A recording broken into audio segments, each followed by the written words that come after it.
Сонгосон. Ирээдүйн мэргэжлийг сонгоцсон байгаа. Өөрийнхөө дуртай зүйлээр явна гэд ер нь тэр мэргэжлийг сонгосон. Хараахан сонгон хэмжээг байгаа. Одоохон дөр нь мэргэжлээ хараахан сонгож амжаагүй байгаа. Сонгоогүй. Ер нь хуулийн талаар мэргэжил сонгож.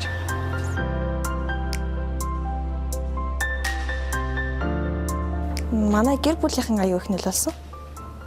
Ер нь бол ээж, эгч, эмээ 3 зүйл нөлөөлдөг. Манай ээж ихч хоёр нэлээд нөлөөсөн. Тэгээд яг дуртай зүйлээрээ явж байгаа болохоор хүмүүсээс нэг ямар зөвлөгөө авахгүйгээр өөрөө сайн хичээж байгаа дамжуулалтанд хүрнэ гэж боддог энэ мэргэжлээрээ. Ер нь гэр бүлийнхэн багш ихэр нөлөөл.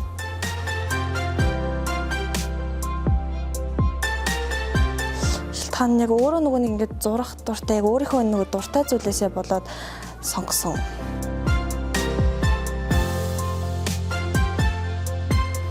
Сургуулаа. Ерөнхийдөө бол мэргэжлээ төрүүлжсэн. Мэргэжлээ төрүүлсэн гэнэ. Мэргэжлээ. Ер нь мэргэжлээ гэсэн. Ер нь бол найзуудаасаа шилтгаалдаг бас ингээд хамаатан садан ч юм уу эсвэл уюудмаараа. Аав ээжийнхээ шаардлагаас болж Хүмүүс яг мэргэжлээ буруу сонгодог вэ гэхээр ээж аавынхаа ингээ эзэмшиж чадаагүй мэргэжил тэгээд эсвэл ингээ найз нөхдөд ингээд найз нь ийм сургуульд орох гэж байгаа шүү дээ. Найз нь ийм мэргэжил сонгосон шүү дээ. Эсвэл найз нөхдөдөө дагаад мэргэжлээ буруу сонгодог. Эсвэл цалин мөнгөө сардаад мэргэжлээ сонгодог.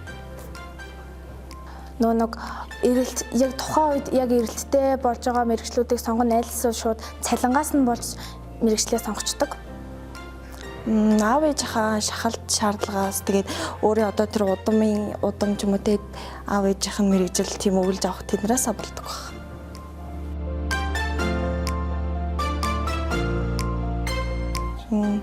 Одоо тэр дургууд одоо нэг өөрийнхөө хүсэхгүй байгаа зүйлийг нэр айгүйх хурдан стрессдэх, бухимдах, тий ер нь ойлгомжгүй болох, энэ жоохон гонигтай дуу тиймэрхүү болох.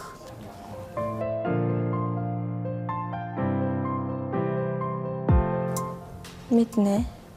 Мэргэжил цэг юм юм гэдэг.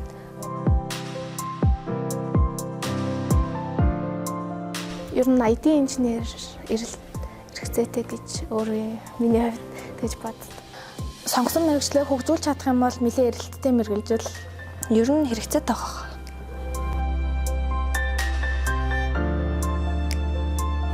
Ер нь мэргэжил сонголтоо өөрийнхөө дуртай хичээл, өөрийнхөө хобби тэгээд ер нь ээж аавынхаа дэмжлэгээр эсвэл найз нөхдөйхөө ийм сургуульд орох гэж байгаа, ийм сургуульд ингэж байгаа гэхгүйгээр зөвхөн өөрийнхөө үзэл бодлоор мэргэжлээ зөв сонгоно гэж зөвлөе та. Эхлээд өөрийнхөө дуртай зүйлийг олоод түүгээрээ дамжуулан мэргэжлээ сонгуул мэргэжлээсээ илүү кайф авч аз жаргалтай ирээдүг бүтээн шүү. Ер нь эхлээд өөрийнхөө дуртай зүйл, дуртай хичээл хийх дуртай тиймэрхүү зүйлүүдээ олоод яг за одоо яг энэтэй холбоотой яг ямар мэргэжил вэ тэрийгээ хараад мэргэжлээ сонгорой гэж хэлье. Бүгдээрээ мэргэжлээ зөв сонгоорой.